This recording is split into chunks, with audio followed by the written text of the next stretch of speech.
بیا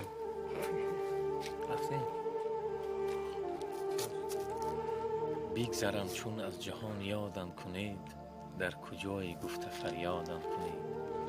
بعدی مردن تا نگردم به نشان، ذکری خیر دوستان شادم کنید. گر خطایی رفت از من منظرت، آن خطا بخشید و آزادم کنید.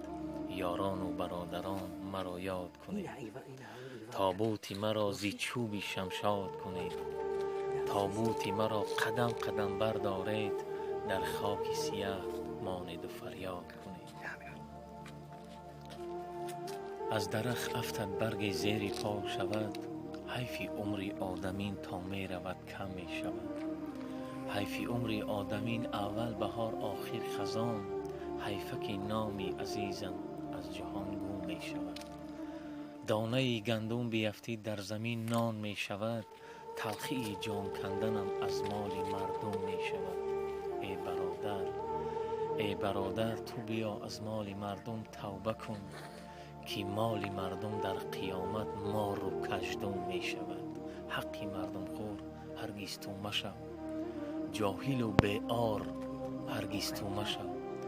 آب در شیرت نکن بحری فروش، که از مزارت نعره ها آید به گوش.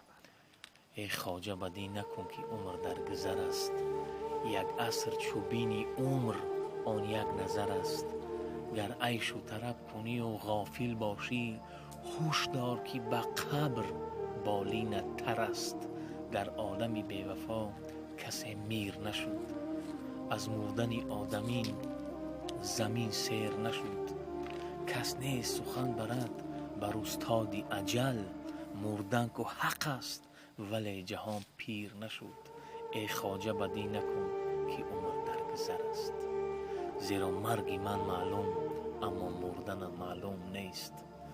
مومنم اما ایمان بردنم معلوم نیست. در قیامت راه دارم نام او گویم سیرات، من نمیدانم به آنجا رفتنم معلوم نیست. راهی پرشور و خطر نادیده بگشادم سفر، در سواری اسب چوبین رفتنم معلوم نیست. در درونی گوری تاریک هست آنجا لحد، یا به مینت یا به راحت خفتنم معلوم نیست. گر خدا را بنده ای یک روز آخر رونده ای، به نماز و به روزه در قیامت تو شرمنده ای. سلامت باشه و همه مردم تاجیکستان سلام.